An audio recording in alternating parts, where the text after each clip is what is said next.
ಕೊರಟಗೆರೆ ವಲಯ ವ್ಯಾಪ್ತಿಯಲ್ಲಿ ವಿವಿಧ ಪ್ರಕರಣಗಳಲ್ಲಿ ಸರ್ಕಾರ ಮುಟ್ಟುಗೋಲು ಹಾಕಿಕೊಂಡಿರುವ 211.68 ಲೀಟರ್ ಮದ್ಯ, 5,580 ಲೀಟರ್ ಬಿಯರ್ ಮತ್ತು 16,400 ಲೀಟರ್ ಸೇಂದಿಯನ್ನು ಅಬಕಾರಿ ಉಪ ಆಯುಕ್ತರು ತುಮಕೂರಿವರ ಆದೇಶದ ಮೇರೆಗೆ ಮಧುಗಿರಿ ಅಬಕಾರಿ ಉಪ ಅಧೀಕ್ಷಕರ ನೇತೃತ್ವದಲ್ಲಿ ನಾಶಪಡಿಸಿದರು.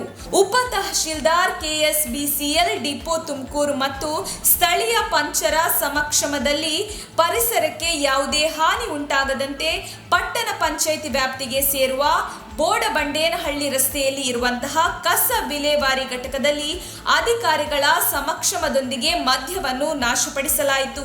ಈ ಸಂದರ್ಭದಲ್ಲಿ ಉಪ ಅಧೀಕ್ಷಕರಾದ ಸುರೇಶ್ ಕೆ ನಾರಾಯಣ್, ಉಪ ತಹಶೀಲ್ದಾರ್ ಎಚ್.ಕೆ. ಚಂದ್ರಪ್ಪ, ಕೊರಟಗೆರೆ ಅಬಕಾರಿ ನಿರೀಕ್ಷಕರಾದ ಶ್ರೀಲತಾ, ವೈಷ್ಣವಿ ಕುಲಕರ್ಣಿ, ಎಚ್.ಜಿ. ಲೀಲಾ, ವೆಂಕಟೇಶ್, ಸಿಬ್ಬಂದಿಗಳಾದ ಹಮೀರ್ ಬುಡಕಿ, ಮಲ್ಲಿಕಾರ್ಜುನ್, ಮಂಜುಳಾ ಇತರರು ಹಾಜರಿದ್ದರು.